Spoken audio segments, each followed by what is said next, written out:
Alors voilà la mare en action.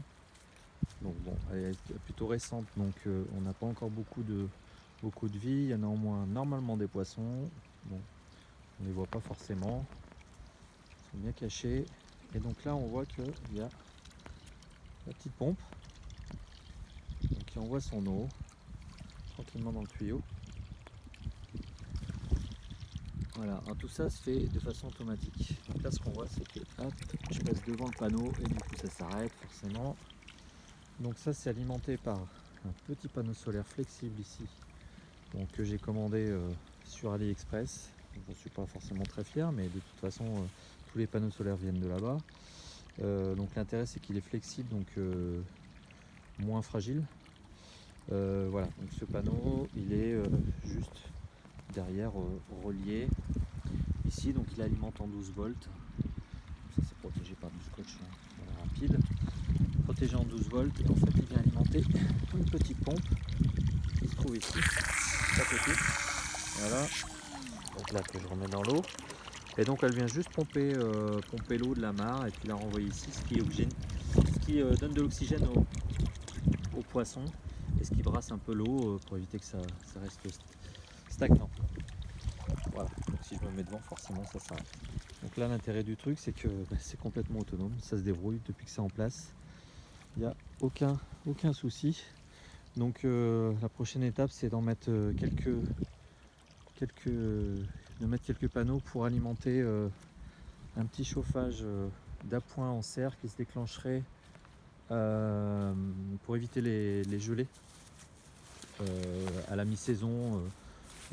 Voilà.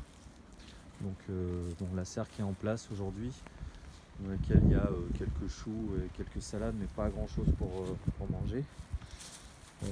Voilà, donc j'en profite de faire une petite visite. Donc ici on a les planches de potager, donc l'agrandissement du potager. Donc l'année dernière j'avais uniquement cette planche là et le potager, enfin ces planches là avec des lasagnes que j'avais posées ici.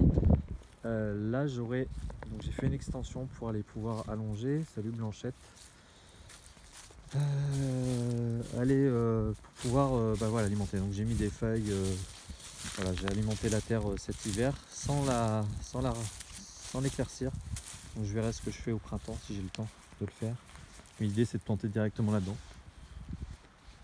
Et on verra bien ce que ça donne. Voilà. Donc le potager du fond, lui, il est toujours en jachère. Hein. Donc là c'est pareil, il faut que j'aille alimenter avec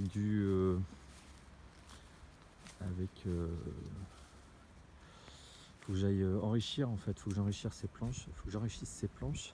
Voilà. Ici on voit au loin, tout là-bas, on voit un tas de fumier.